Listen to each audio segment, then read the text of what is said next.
আজকের ভিডিওতে দেখাবো আমরা কালি লিনাক্স ইনস্টল করার পর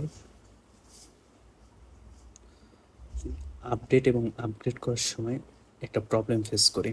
সেটা হচ্ছে আমরা এখন টার্মিনাল ওপেন করব।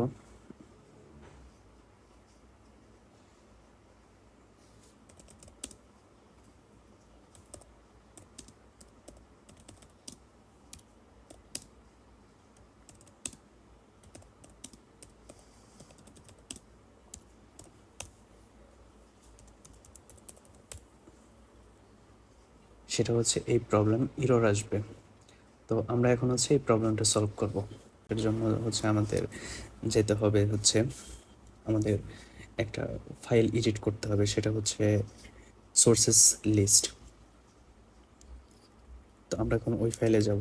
আমরা লিখব sudo vi etc apt sources list। ওই ফাইলটা আমরা এডিট করব। ওকে, তো আপনারা দেখতে পাচ্ছেন এখানে ডাবল আছে, http ডাবল আছে। সো আমরা একটা কেটে দেব।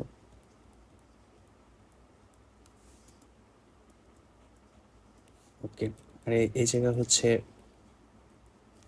kali.org আছে, এটা আমরা ডাউনলোড দিব, লিখব। এখন আমরা ফাইলটা সেভ করে ফেলব। ওকে, এখন আমরা আপডেট এবং আপগ্রেড দিব। ওকে, আপনারা দেখতে পাচ্ছেন এখন আপডেট এবং আপগ্রেড দুটাই হবে।